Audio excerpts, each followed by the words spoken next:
with so much drama in the LBC, it's kind of hard being Snoop D or Double G, but somehow, someway. Oh, hey, how's it going, YouTube? I'm gonna go ahead and talk about Midsommar. As you can see, there's beautiful flowers, Sweden, the maypole. So yeah, I got it all pretty aesthetically pleasing. Basically, we're gonna talk about Midsommar and how it fucked my brain in its ass, and how it's a really good movie. So I guess we'll start off talking about the plot. Basically, girl has her family die. This is spoilers, by the way, so if you haven't seen the movie, you should fuck off. A girl's family dies in a crazy way. I won't spoil that. And then, her boyfriend or whatever is gonna break up with her, but then the family dies, so he's like, oh shit, like, I probably shouldn't do that. And then, they're planning this trip to Sweden, and then she kind of is like, oh, maybe I can go with you, without saying I want to go, and he feels bad that her family just died. And so she kind of, gets somewhat invited along with the trip. They go, a bunch of fucked up shit happens, some really shocking gore happens. That's basically the movie. And I said spoilers, but I don't know, maybe a spoiler. Anyways, so here's my thoughts on the movie. Is going in, Ari Aster, I was a huge fan of Hereditary. And Hereditary is my favorite movie easily of last year. So I went in with super, super high expectations.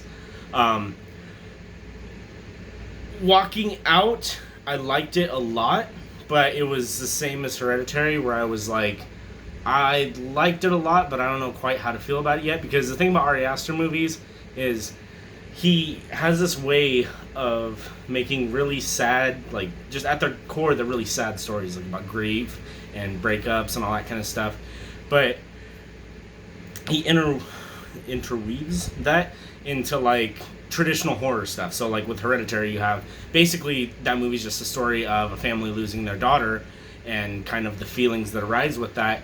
But he takes that and then puts it with your typical kind of a ghost horror movie. And this is the same thing. He basically takes, like, this really heart-wrenching kind of a breakup story and, like, these two people who shouldn't be together. And that's one of the things I thought was really interesting was, like, in a lot of movies, they'll have, a big reason why they shouldn't be together. Like, the man fucked up really bad or the girl fucked up really bad. In this movie, it's a total gray area. Like, you could debate endlessly who's right in the situation, but a huge gray area. And, puts that in the midst of, like, your traditional type Wicker Man type plot, being involved in cults and all that kind of stuff. So that's one thing I wanted to address is, like, I feel like a lot of other critics are giving this movie shit because they say, like, oh, it's predictable, it's just like the Wicker Man, even down to the bear suit, all that kind of stuff. And it's like, yeah, that's undeniable. But you gotta also think, like, okay, think about Quentin Tarantino, right? Quentin Tarantino takes movies that have already been done. Reservoir Dogs is a straight ripoff of, I forget what the movie's called, but it's a Hong Kong cinema film, I think. I could be wrong on that. He takes that same plot and everything, and then he elevates it, in my opinion at least, into Reservoir Dogs, makes it like its own thing using a familiar plot. And I feel like that's what Midsommar did, is it took things that are familiar from The Wicker Man, and even there's this movie called Midsommar from 2003 with a similar plot, took stuff like that, right, all those plot, like, threads, and then elevated it in a way using his own style and his own kind of substance, and, really putting an original twist on what he's actually trying to say in the movie. So that's kind of my response to that. I've heard a lot of other critics say that it's really slow. It is slow, but I think it's slow in the best kind of a way, especially for a horror movie. I feel like horror doesn't get enough credit, especially nowadays, for how you really have to do character development in order to really care about your characters, for one, and be genuinely scared when the shit hits the fan. Like, think about, like, Annabelle. I always talk shit about those movies, like Annabelle, Conjuring, and all that kind of stuff, because all they really boil down to is jump scares. And if you think about it, when could you ever tell me what the characters' traits are in any of the Conjuring movies and any of the Annabelle movies, any of those, kind of big, Case of La Llorona, all that kind of stuff? When could you even tell me the characters' names? And could you tell me, like, oh, she's the mom and she likes this and she hates this and she has these ambitions? No, she's just the mom who's struggling or whatever, and then there's a ghost goes blah, blah, blah, in her face, and that's the whole movie, right? That's what's wrong with horror today, in my opinion. But movies like Hereditary, movies like Midsommar, you spend an hour and a half getting to know these characters, understanding what their motivations are, who they are, why they act this way, what they're going through. So then when it really does hit, when things start going down, you understand completely why they're scared, why you should be scared with them, and it makes for a more disturbing experience.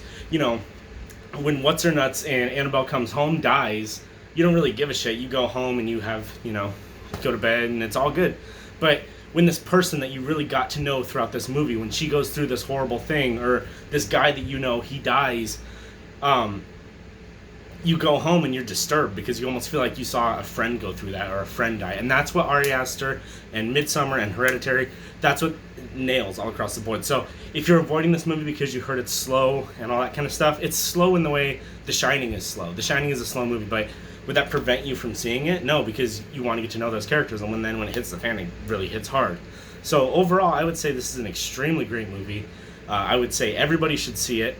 It's a movie I feel like you probably are either going to love it or hate it. Like, there's no middle ground. It's going to be really divisive. If you're just not into slow movies, you're not in, you're just there because you want a jump scare. And there's nothing wrong with that. Like, everybody likes to have fun.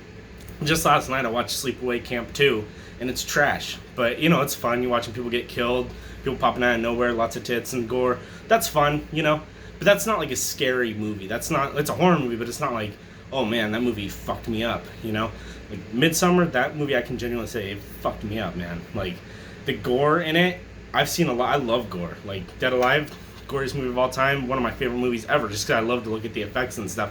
The way this movie did it, I didn't have a good time watching some of the gore. Like, it's really gross, and it really affects you. Like, me and my wife, after we saw it, we came home, we're laying in bed, and we both started thinking about, and anybody who's seen it knows the scene we're talking about, we were thinking about, and it's just, like, so messed up, and, like, that's the kind of thing that this movie, Hereditary, they both offer. So I would say if you're a fan of Hereditary, absolutely go see it. I would say go see it even if you're not a fan, because you might like it. It's a different kind of a movie altogether. But if you're just not into slower movies, if that's not what you're there for, I would say skip it. But if you're there to get to know some characters, really think about a story, one of the stories you can come home and watch ending explained movies, on YouTube to kind of get a better grasp of what the filmmaker was going for, I would say 100% go see Midsommar. It's one of the best movies of the year.